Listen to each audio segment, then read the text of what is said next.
Look, bro, I don't know what kind of week you've had, but I bet there's been a moment, maybe a message, maybe a person, maybe a situation that really tested your peace.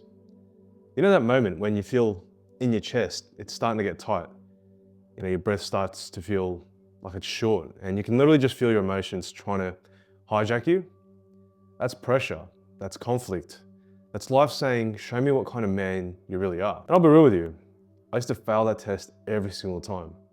One text, one argument, one small inconvenience, I'd lose my shit just like that.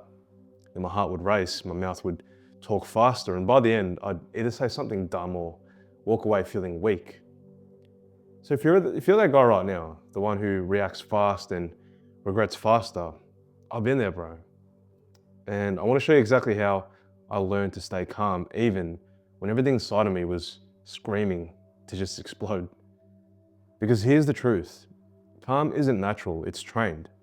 Just like your body, your calm is a muscle. You see, most men never train it. They train their biceps, they train their chest, but they never train that part of themselves that can stand still in the storm. So firstly, you need to know your signal. You can't stay calm if you don't know what losing it feels like in your body, right?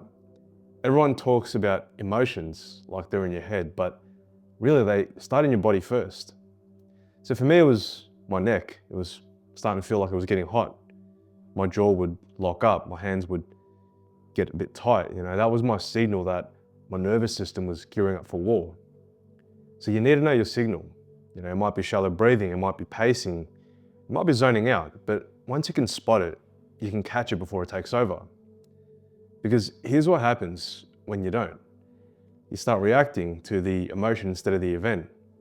You're not responding to what's in front of you, you're just responding to what you're feeling inside of you. And that's how small things become big things. So step one, notice your signal. Your body whispers before it shouts. Secondly, control the breath, control the room. See, once you feel that signal, go straight into your breath. Not a meditation, not some app, just breathing, deep breathing. So here's how I do it. And you can do this anywhere, anytime, any place, really. So you're gonna go in through the nose for 4 seconds, and then out through the nose for 6. So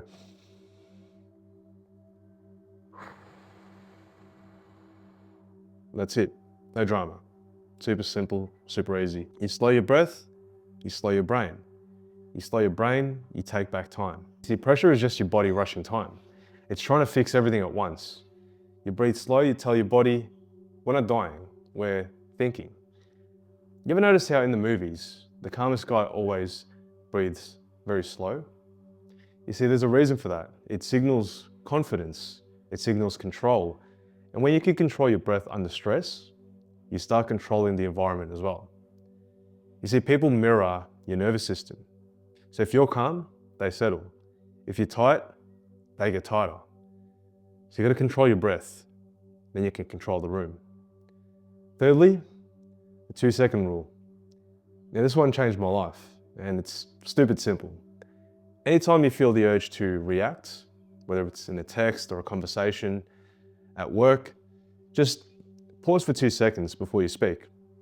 2 seconds sounds small, but look, it's enough to move the impulse to intention. It reminds your brain that you're choosing your next move, not chasing it. It's what separates the boys from the men. Boys react, men respond. And here's the thing, that pause makes people respect you more. It shows control. Even if you say nothing, people just feel your composure. That's presence. Not talking more, not raising your voice, just having the ability to pause in the heat of the moment. Fourthly, you want to shift from reaction to observation. You ever notice that when you're angry, you see less? It's like your vision literally just narrows in, becomes tunnel vision. Your ears just tune out. That's survival mode. Your body thinks you're under attack. When you're calm, you see everything clearly. You can read your body language, you can spot tone, you can hear what's being said and what's not being said. So the next time you're under pressure, do this simple mental switch. Instead of asking, what should I say? Ask, what's really going on here? You see, that question pulls you out of emotion and into awareness. Because a lot of conflicts really aren't about what's being said, they're about control.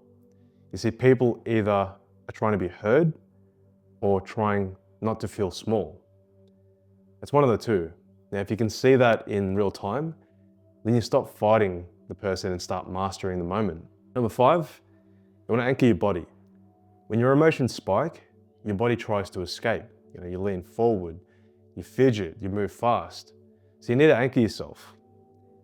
Feet flat on the floor, shoulders back and down, hands still, jaw unclenched, and just blink slowly. You see, that physical stillness signals to your brain that we're okay.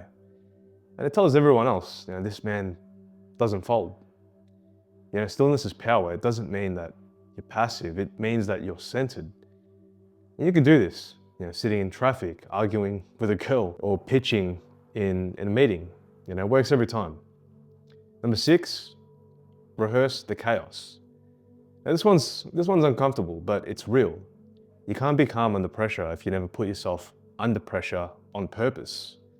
That's why training matters. That's why the gym matters. That's why I train every day. It's not just about muscle, it's about stress rehearsal. You see, every rep under load is teaching your nervous system, I can stay calm under weight. Cold showers, hard runs, long holds, they're not macho stuff, they're just practice for peace. Because life won't warn you, it'll hit you out of nowhere. So you have to be ready all the time. A good friend of mine, Eddie, is one of his favorite sayings is stay ready. Very simple, but it makes sense, just stay ready. So you need to train your body to hold tension without panic, and your mind will start copying that pattern everywhere else. Number 7, don't win, lead. You see, when conflict hits, your ego will want to win. You'll want to prove your point, praise your tone and dominate. But here's what calm men do. They don't fight to win, they lead the moment. You see, winning is about the past and leading is about the future. Sometimes that means staying quiet. Sometimes it means walking away. Sometimes it means taking a breath mid-sentence and saying, I hear you. Let's figure this out later. See, that's leadership. And leadership isn't loud, it's consistent control. The strongest man in any room is the one who doesn't need to prove it. Number 8, build your calm. Here's what most people get wrong, and a lot of guys get wrong. They only practice calm when they're already angry or if it's too late. You see, you need a daily calm baseline. So mine is pretty simple. Wake up early, move my body, cold shower, 10 minutes of quiet before the phone. That's it. If you can stay centered when nothing is wrong, then you'll stay ready when everything is. You see, you can't fight chaos with more chaos. You have to build calm in advance. Number 9, faith over friction. This one might sound spiritual, but look, it's real. Calm comes from faith, not religion, but trust. Trust that whatever's happening is training. Trust that not everything needs your control. Trust that response matters more than your reaction. You see, every conflict is a classroom. Every pressure moment is a mirror. It's showing you where you still don't trust yourself yet. See, the goal isn't to never feel pressure. The goal is to feel it and stay unmoved. That's stoicism, that's presence, that's peace. Let's be honest, you'll slip, you'll raise your voice, you'll react, you'll regret. And when it happens, don't shame yourself, just reflect. You need to ask, what was my signal? What did I miss? Write it down if you have to. Next time, you'll catch it sooner. See, this is training, not perfection. I still get tested. The difference is now I recognize what signal. My breath slows down before my mouth opens. My tone drops instead of rises, and because of that, I walk away with respect from others and from myself. So let me leave you with this. Calm is not weakness. Calm is controlled strength. And anybody can lift the weight, but few can carry the peace. So when you're calm under pressure, you're telling the world, I trust myself. And that trust builds everything else. Your relationships, your body, your mission.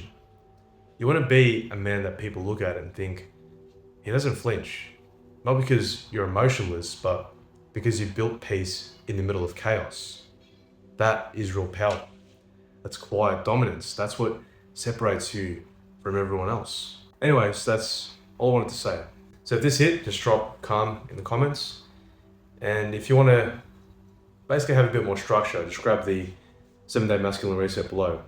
Again, it stacks all 3 pillars from stoic mind, athletic body, and magnetic presence into habits that you can keep. Train your body, still your mind, and lead with peace. I'll see you in the next one.